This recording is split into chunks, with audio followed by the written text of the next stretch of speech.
बस्ती नाम का एक छोटा सा गांव पहाड़ियों के बीच बसा हुआ था। यहाँ के लोग खुशहाल और साधारण जीवन जीते थे, लेकिन पिछले कुछ महीनों से गांव के पास के जंगल में अजीब अजीब घटनाएं हो रही थीं। लोग कहते थे कि वहाँ जादुई ताकतें मौजूद हैं। 12 साल की निष्ठा एक जिज्ञासु और निडर लड़की थी। वह अक्सर गांव के बच्चों को कहानियां सुनाती और उनके साथ खेलती। एक दिन जब वह तितलियों का पीछा करते हुए जंगल में चली गई, तो उसे वहाँ एक अजीब लड़का दिखाई दिया।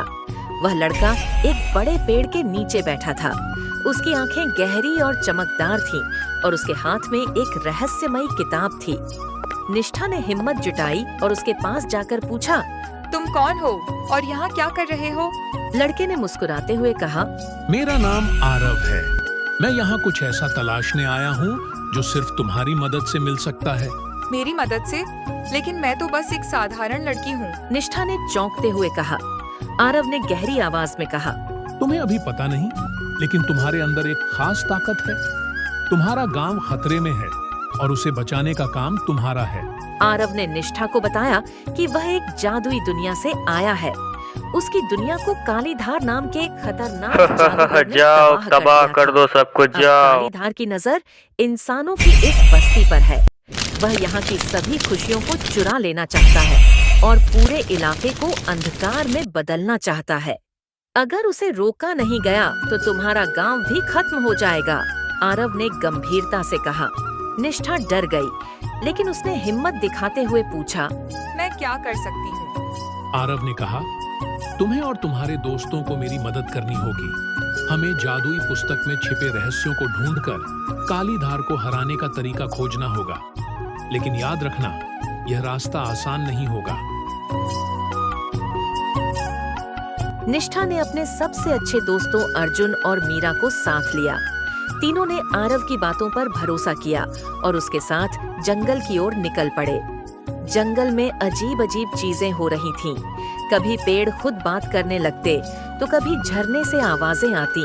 आरव ने उन्हें समझाया, यह जंगल सिर्फ देखने में सुंदर है, लेकिन इसके अंदर बहुत खतरे हैं। हमें हर कदम सोच समझकर उठाना होगा। रास्ते में उन्हें एक विशाल गुफा मिली। गुफा के द्वार पर एक पत्थर पर लिखा था, सच्चा साहस वह नहीं जो डर से मुक्त हो, बल्कि वह है जो डर का सामना करे। गुफा के अंदर उन्हें एक विशालकाय भालू मिला जो रास्ता रोक कर खड़ा था। भालू ने गरजते हुए कहा, अगर तुम्हें आगे जाना है तो अपनी सबसे बड़ी कमजोरी बताओ। निष्ठा, अर्जुन और मीरा ने एक दूसरे की ओर देखा। उन्हें समझ आ गया कि यह परीक्षा उनके मनोबल की है। भालू की गरजती आवाज गुफा की दीवारों से टकराकर गूंज रही थी। निष्ठा ने सबसे पहले आगे बढ़ने का फैसला किया। उसने कहा, मैं अपनी सबसे बड़ी कमजोरी बताती हूँ। मुझे डर लगता है कि मैं कभी अपने परिवार को खुश नहीं रख पाऊंगी। मुझे हमेशा लगता है कि मैं उनके लिए पर्याप्त नहीं हूँ। बारी अर्जुन की थी। मुझे लगता है कि मैं किसी भी मुश्किल में अपने दोस्तों का साथ नहीं दे पाऊंगा। यही मेरा सबसे बड़ा डर है। गुफा के दूसरी तरफ एक चमकदार झील थी। झील के बीच में एक द्वीप था जहाँ जादुई पुस्तक का पहला पन्ना रखा था। आरव ने बताया, यह पुस्तक हमें कालीधार की कमजोरी बताएगी, लेकिन इसे पाने के लिए तुम्हें अपनी एक ताकत साबित करनी होगी। निष्ठा, अर्जुन और मीरा ने झील में एक छोटी नाव देखी। नाव में सिर्फ एक ही व्यक्ति जा सकता था। मैं जाऊंगा, अर्जुन ने जवाब दिया। मैं अपने दोस्तों और गांव को बचाने के लिए कुछ भी करने को तैयार हूँ। मैं डरता हूँ, लेकिन उनकी भलाई के लिए मैं अपने डर को पीछे छोड़ सकता हूँ। नाव के पास पहुँचते ही झील में से एक जलपरी निकली। उसने कहा, अगर तुम सच में योग्य हो तो यह साबित करो कि तुम्हारा दिल कितना पवित्र है। जलपरी मुस्कुराई और रास्ता खोल दिया। अर्जुन ने द्वीप पर जाकर पुस्तक का पहला पन्ना उठा लिया। पन्ने पर लिखा था, अंधकार को हराने के लिए तुम्हें अपने भीतर की रोशनी को पहचानना होगा। जब वे झील से आगे बढ़े तो उन्हें एक अजीब बस्ती मिली। ये बस्ती सुनसान और वीरान थी। आरव ने कहा, जैसे ही वे बस्ती में पहुँचे, उन्हें वहाँ के घरों से आवाजें सुनाई देने लगीं। ये आवाजें उनके डर और इनसिक्योरिटीज को बढ़ा रही थीं। निष्ठा को अपनी माँ की आवाज सुनाई दी, तुम हमेशा असफल रहोगी। अर्जुन को अपने पिता की आवाज सुनाई दी, तुम कभी मजबूत नहीं बनोगे। आरव ने उन्हें चेताया, यह काली धार का भ्रम है। अपने मन को शांत रखो और इन आवाजों पर ध्यान मत दो। निष्ठा ने गहरी सांस ली और अपनी माँ की आवाज को अनदेखा करते हुए कहा, मैं अपनी कोशिशों से खुद को साबित करूंगी। कोई आवाज मुझे कमजोर नहीं कर सकती। जैसे ही उन्होंने अपनी इच्छा शक्ति दिखाई, बस्ती की सारी आवाजें शांत हो गईं। आखिरकार वे एक विशाल किले में पहुंचे, जहां कालीधार उनका इंतजार कर रहा था। कालीधार ने उन्हें देखते ही कहा, तुम लोग मुझे हराने आए हो? मेरे पास इतनी ताकत है कि मैं इस पूरी बस्ती को नष्ट कर सकता हूँ। तुम्हारी ताकत सिर्फ डर और अंधकार से है, लेकिन हमने अपने डर को पीछे छोड़ दिया है। अब तुम्हारा जादू हम पर काम नहीं करेगा। आरव ने अपनी किताब से जादुई मंत्र पढ़ा। मंत्र के असर से कालीधार कमजोर पड़ने लगा। उसने चिल्लाते हुए कहा, तुम लोगों ने मेरा सबसे बड़ा हथियार छीन लिया है, तुम्हारे अंदर का डर। अब मैं हार गया। निष्ठा, अर्जुन और मीरा ने मिलकर आरव की मदद की। उन्होंने अपने साहस और एकता से कालीधार को हराया। कालीधार के हारने के बाद उसके अंधकार का जादू टूट गया। गांव फिर से खुशहाल हो गया। आरव ने निष्ठा और उसके दोस्तों को धन्यवाद दिया।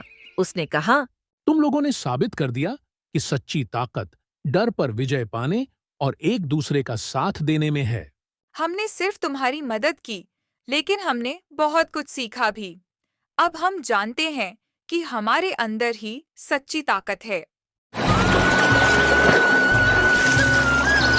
एक छोटे से गांव में, जहां हर तरफ हरियाली और शांति थी, वहां रहने वाले दो दोस्त थे, आकाश और रवि।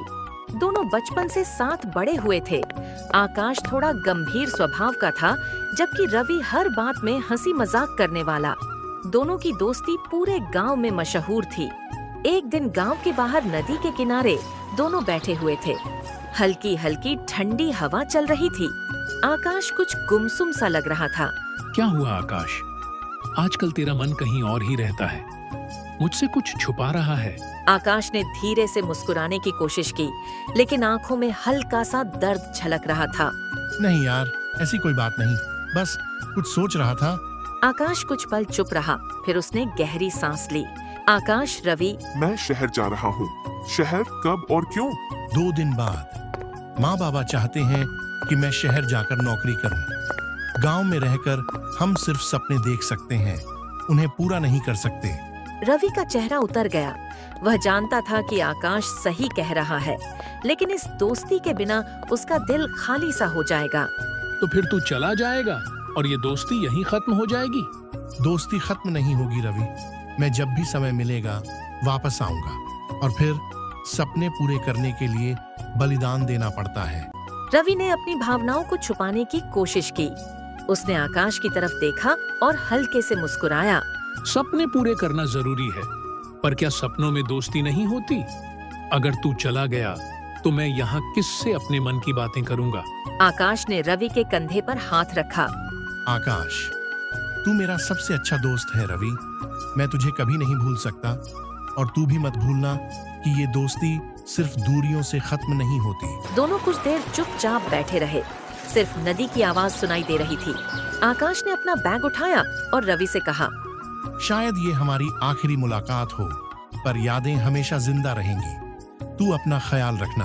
आकाश चला गया और रवि वहीं बैठा रहा। उसकी आंखों से आंसू बह रहे थे। वह जानता था कि दोस्ती कभी नहीं मरती, लेकिन दूरियां हमेशा एक खालीपन छोड़ जाती है। चैनल सब्सक्राइब करें और नए वीडियो के लिए बेल आइकन को दबाएं। धन्यवाद। सीख: सच्चे रिश्ते कभी खत्म नहीं होते, चाहे समय और दूरी कितनी भी बढ़ जाए।